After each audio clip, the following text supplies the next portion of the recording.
Hello, welcome to day 31, the last day of this year's Inktober Tangles challenge. I'm Anica Gabrovic, a certified Zentangle teacher from Croatia, and today we have the last tangle, IDoZ by Zentangle.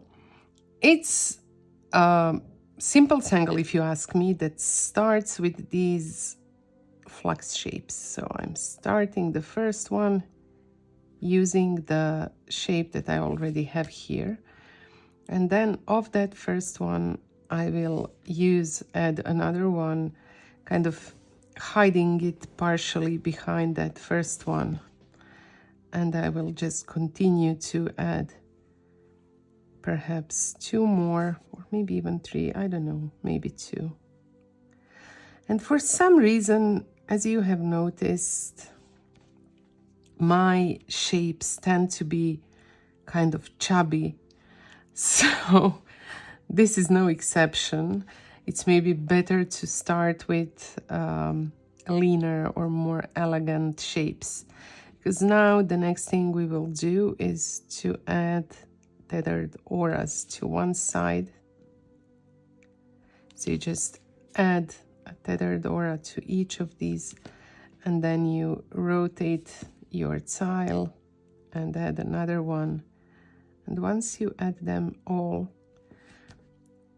and this is even a part of these instructions of the step out, I think it's not just my way of enhancing the tangles with the roundings.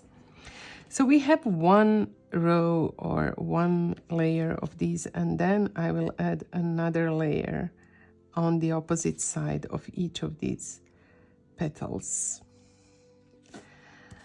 And you can do this, repeat this as much as you want. The leaner your first layer of flux shape is, the more you will be able to add without kind of losing the basic shape, which is kind of a star shape. So now I'm thinking if I want to add another one, maybe a really narrow one, just so that it's here. But I'm afraid if I keep adding them anymore, that the whole shape will kind of turn into almost like a blob. So I don't know, I'm thinking maybe about stopping, but let me do one more just for the balance. Again, very, very narrow, which is also a nice thing to consider, even if you want to do it deliberately. And as you move away from the center, also reduce the size of your almost like flux shape that you are, flux shapes that you are adding. Now I will add an aura line inside.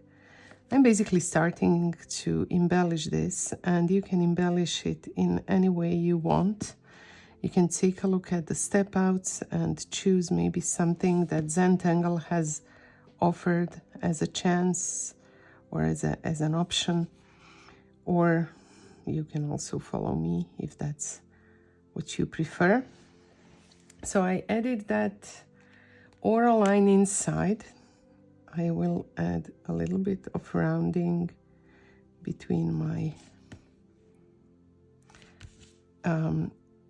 tangles, and here I think it will be kind of nice to be consistent with with these orbs or tipple that I also added on top.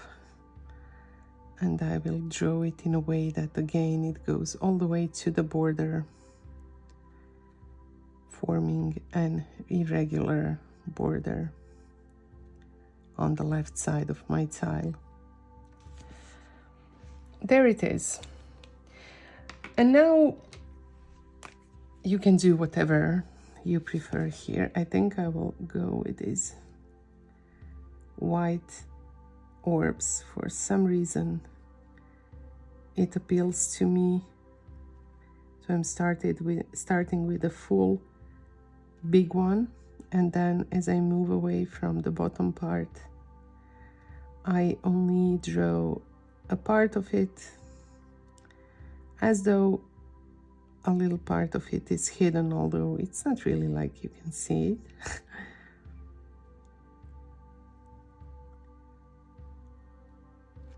My jelly roll is not failing me this time.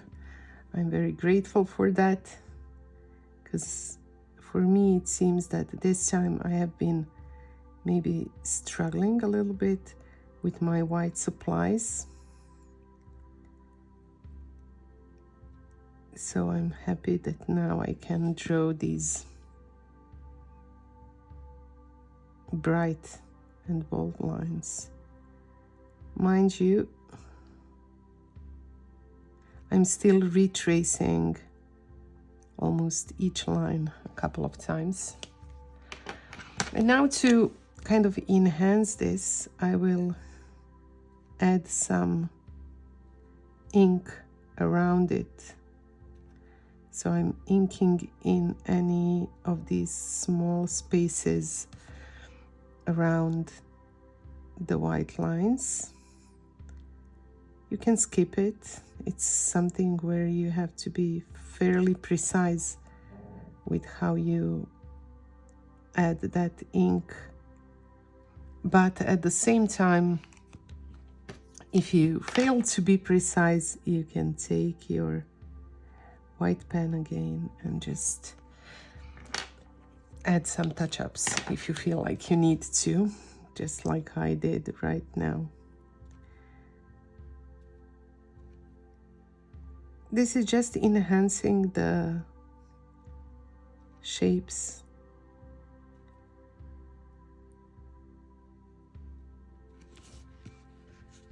Kind of giving it a little bit more bolder look, because white is so delicate. So when you add these small touches of black, you kind of enhance the shapes. Again, it all comes down to the contrasts between the light and dark, which is what I swear by in the creative process. It's all about the contrasts. Okay, so this is my basic shape, and now on to shading and highlighting. I will add this smiley, typical smiley shaped shade on the bottom part of each of these orbs. And maybe, unlike me, you want to sharpen your pencil before you do that, because it's quite important that it's sharp so you can add the little details in these smallest orbs. And I also want to add shade next to the shapes, because they are placed over and under each other, so it's like holly bow type of shading. And then I have these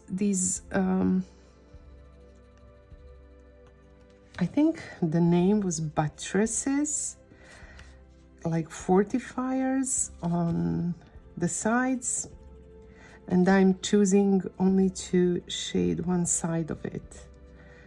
But that's just one way to do that, so feel free to use another way to do it. And of course, adding some shade around the letter like I always do. Now I will blend these shades.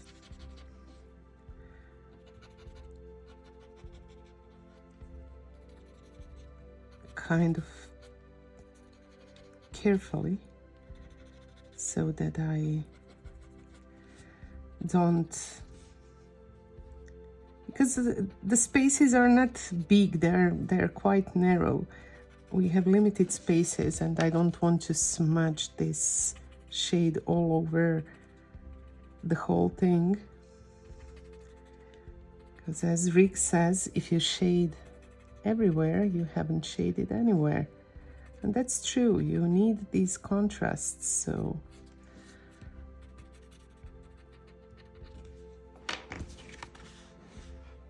that's it. The shades are here, and now I can start the highlights. But maybe before that, I will add a little bit of color to these orbs to keep it consistent, again, with those orbs on the top. And with the highlights, I'm adding them to the top of these orbs, at least those that are untouched, that have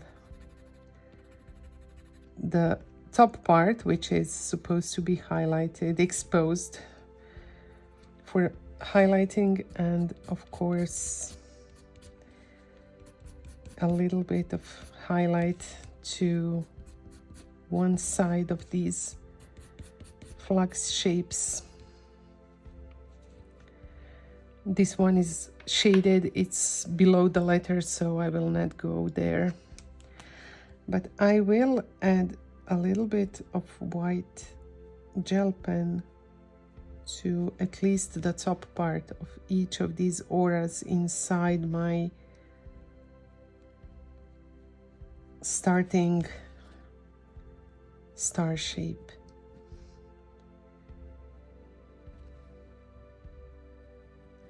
And as I move towards the shaded part in the middle, I'm just releasing the pressure. But this one is here in its entirety, so I will add a little bit just to make it stand out. So this should be shaded here, and I will take a look at this from arm's length and see if there is anything else that I would like to add. But for now it seems to be done. And now I have this space here, and I can either add some more, any of these tangles. I think I will leave it for the wrap up and slowly finish the tile and, you know, say thank you and goodbyes and everything else. But for now, this is it, and just look out for the next video, the last one of the series.